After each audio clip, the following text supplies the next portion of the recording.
Hello everyone and welcome to this lecture. Donc bonjour et bienvenue.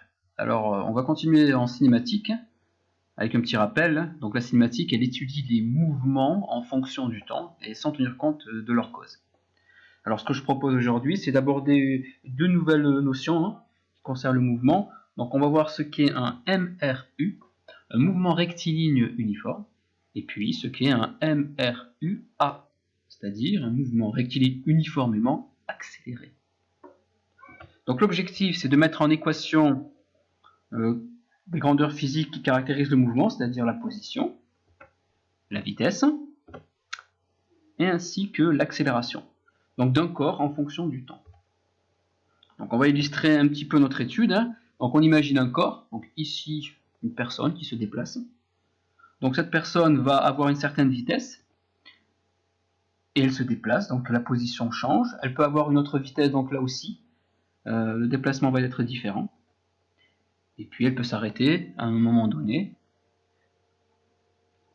Et puis on peut se demander maintenant comment on peut représenter sa position sur un graphique. C'est-à-dire vous mettez en ordonnée la position et puis en abscisse le temps.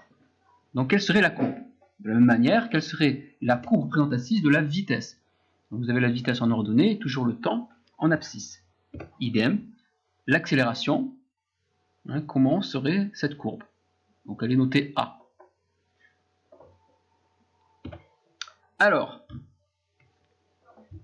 partons toujours de cette personne qui se déplace, et puis on va considérer que sa trajectoire est une droite, donc c'est pour cela qu'on dit mouvement rectiligne, et puis que sa vitesse est constante, donc là on parlera d'uniformité, donc c'est uniforme. Donc MRU, mouvement rectiligne uniforme. Donc la personne se déplace, elle parcourt une certaine distance, et puis à un moment donné je vais m'intéresser à son mouvement, pour le caractériser. Donc là je vais enclencher mon chronomètre. Donc à ce moment-là, je vais reporter sa position sur le graphique en bas. Ici. Donc je vais positionner sa position x0 pour t égale 0. Donc cette personne continue à avancer. Puis au bout d'un certain temps t1, je vais reporter à nouveau sa position ici sur le graphique. Donc j'ai un deuxième point. Imaginons que cette personne fasse demi-tour. Et puis qu'elle repart vers sa position initiale. Alors, à votre avis, où est-ce que se situerait ce point? Donc évidemment le temps s'écoule, donc je vous laisse quelques secondes de réflexion. C'est bon? Eh bien, il se retrouverait ici, c'est-à-dire en x0 avec un temps t2. On peut ensuite tracer la courbe représentative de la position, qui correspond à deux segments de droite. Donc vous avez la première partie entre 0 et t1, vous avez une pente qui est positive, c'est une équation de droite. Et entre t1 et t2, vous avez toujours une équation de droite, mais cette fois-ci, la pente est négative. Alors, prenons un autre cas de figure. C'est-à-dire où la vitesse serait supérieure. Donc, pareil, donc la personne se déplace, toujours à vitesse constante, et puis, je vais reporter en t1 sa position, en 0. C'est-à-dire au moment où j'enclenche mon chronomètre. Donc, je place ici par un point vert. Donc il continue à se déplacer. Évidemment, comme il va plus vite, il parcourt une distance beaucoup plus grande. Et à l'instant t1, je reporte sa position x2. On peut tracer la courbe. On a toujours un segment de droite. Donc la différence avec la situation précédente, c'est que la pente ici est beaucoup plus élevée. Donc elle traduit bien un changement de vitesse qui est supérieur à la vitesse précédente. Si la personne à la position x2 s'arrête, eh bien, où va se positionner le point suivant, à votre avis? Donc on est toujours en x2, le temps s'écoule. C'est bon? Évidemment, il se retrouve toujours sur la même horizontale à l'instant t2. Et si la personne demeure dans cette position, eh bien vous avez toujours cette droite qui va se prolonger. Donc voici par exemple le tracé de la courbe, de la position suivant deux situations différentes. D'accord? Donc maintenant, on va essayer de mettre tout ceci en équation. Alors, pour cela, on va noter x0, le déplacement initial à t égale 0. On notera la vitesse du mouvement v0. N'oublions pas, elle est constante, il n'y a pas de variation de vitesse. Et puis le déplacement, ici, la position x, pour l'instant t. Donc ici, vous avez le graphique, donc vous avez toujours en abscisse le temps, et en ordonnée, la position. Donc on avait vu que la position initiale était x0. On aurait pu très bien prendre une position initiale nulle, mais bon, là c'est vraiment un cas particulier. Donc on a pris un cas général, on a pris une position x0.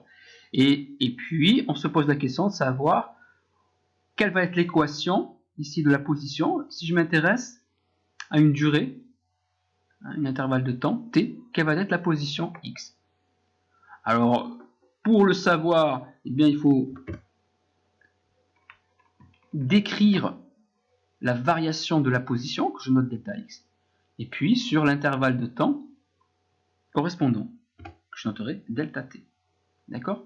Donc, je vais passer de là à là. Donc, je vais varier de delta x sur un intervalle de temps delta t. Et on sait que si on divise la variation de la position sur l'intervalle de temps, et bien on obtient la vitesse. Donc ici, v0 est égal à delta x sur delta t, sachant que v0 est une constante. On peut expliciter delta x et delta t. Donc delta x, c'est x moins x0. Vous avez x moins x0. Et puis delta t, c'est t moins 0. Donc on se retrouve ici lorsque on enlève 0 avec cette expression. On veut isoler la position x, donc il va falloir passer t et x0 de l'autre côté. On va commencer par t qui divise, donc de l'autre côté il va multiplier. Il nous reste moins x0 à passer de l'autre côté, donc on va changer le signe. Donc on aura v0, la vitesse, fois le temps, plus la position initiale x0, est égal à la position que je recherche. On va plutôt l'écrire à gauche, voilà. Donc x0 égale v0 fois t plus x0.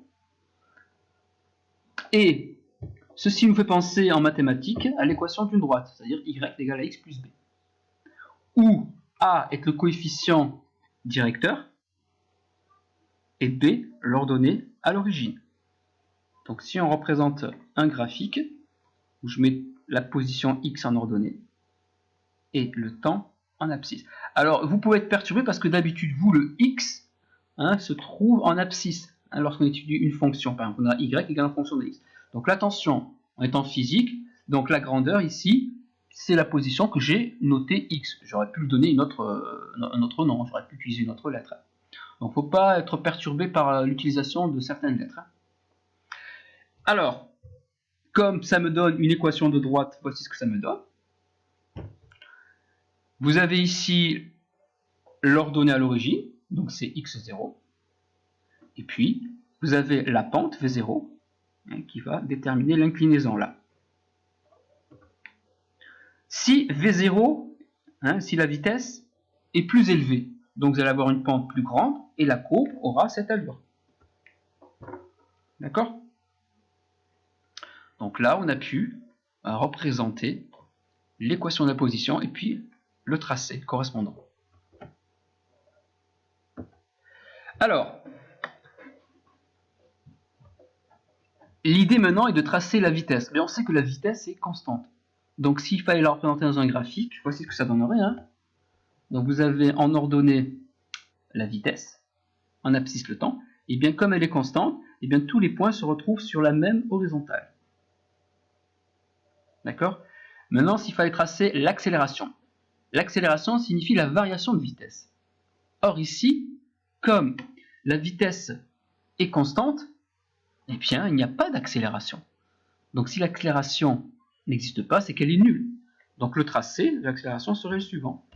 Donc à l'accélération, comme elle est nulle, vous aurez une droite confondue avec l'axe des temps. D'accord? Donc voici l'objectif atteint.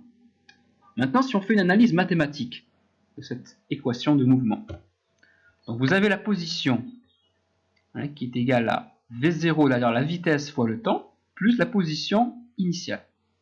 Eh bien, on sait en mathématiques que si vous dérivez une position en fonction du temps, eh bien vous obtenez une vitesse. C'est ce qu'on va faire. Donc si je dérive ma position, donc dx sur dt, eh bien c'est la variation de v0 fois t plus x0 en fonction du temps, divisé par delta t, ou dt. Ici, vous avez v0 qui multiplie la variable t, donc si vous dérivez cette partie, eh bien vous avez à avoir juste la constante v0. Et si vous dérivez x0 qui est une constante, eh bien ça sera égal à 0. D'accord? Donc au final, la variation de la position par rapport au temps, c'est égal à v0, c'est-à-dire la vitesse. D'accord? Donc on voit que si on dérive la position, on obtient la vitesse, qui ici est constante. Ensuite, si on fait varier une vitesse, eh bien, ça correspond à une accélération. Donc là, si je calcule la vitesse, enfin la dérivée de la vitesse, donc je peux écrire d de v0 par rapport à dt, eh bien c'est égal à l'accélération que je note à 0. Or, v0 est une constante, donc la dérivée d'une constante est nulle. Donc ici, l'accélération est nulle. C'est ce que j'ai ici à droite. Donc là, on voit que pour obtenir une accélération, il faut dériver une vitesse, et que pour obtenir une vitesse, il faut dériver la position. Donc ceci est à retenir, ça va nous aider pour la suite. Donc là, il faut passer à la deuxième vidéo qui s'occupe là des MRUA, mouvement rectiligne uniforme accéléré.